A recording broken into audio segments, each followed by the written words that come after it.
Donc dans cette situation-là, je suis avec la casting, avec le glide bait coloris naturel, mais qui fait des reflets dans l'eau, donc ça c'est vraiment bien. Qu'est-ce qu'on peut dire? Donc déjà la zone, on voit que c'est quand même une belle zone. Alors on le voit pas vraiment à la caméra, et ça fait en fait des lignées d'herbiers, donc en fait les poissons peuvent être entre, donc on peut pas forcément les voir, et c'est compliqué de les pêcher parce que je peux pas pêcher le long de ces herbiers.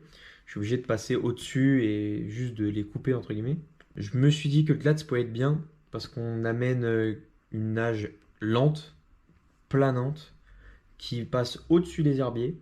Coloris naturel, ça peut être vraiment super. Surtout que l'eau est très claire, elle est sombre. En fait, c'est bizarre parce que c'est difficile à pêcher les eaux comme ça, je trouve, parce qu'en fait, en même temps, on a envie de pêcher fluo, enfin, avec des flashy plutôt, et en même temps, on a envie de pêcher naturel. Sauf que naturel, ça se voit pas trop, et le flashy, ça se voit beaucoup trop. Du coup, il faut essayer de trouver le juste milieu. Mais naturel, avec des reflets, je trouve que c'est pas mal. Du coup, on a une zone où au milieu, c'est assez profond. La bordure d'en face, c'est pas très très profond. Mais bah, il y a 50 cm d'eau. Et bah, j'y suis allé pour aller chercher mon glide juste après, donc j'ai pu voir. Je vous laisse tout simplement regarder ça. Donc on va regarder ça ensemble. Donc voilà, j'ai lancé en face assez loin.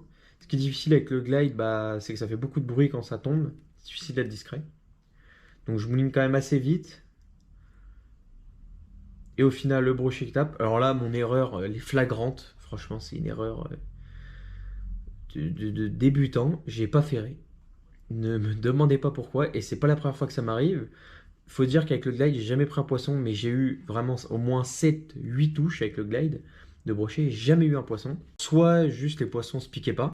Et dans ce cas-là, bah, je pouvais pas trop. Enfin, voilà, même si je ferrais, c'était compliqué. Et il y a des fois où le poisson il tape et je sais pas.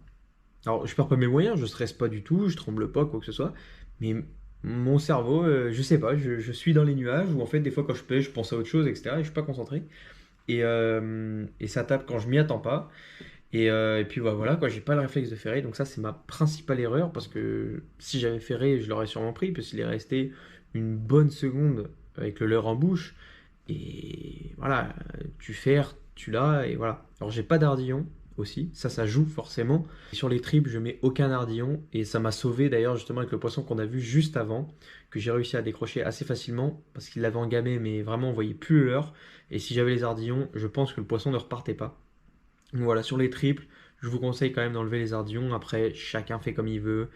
Sur les simples, je les garde sur les simples parce que voilà, il y a qu'un hameçon, c'est pas compliqué à enlever, ça fait pas trop de dégâts, mais sur les triples, j'enlève systématiquement. Donc pour ce poisson, voici le glide que j'ai utilisé. Il me semble qu'il fait 18 cm.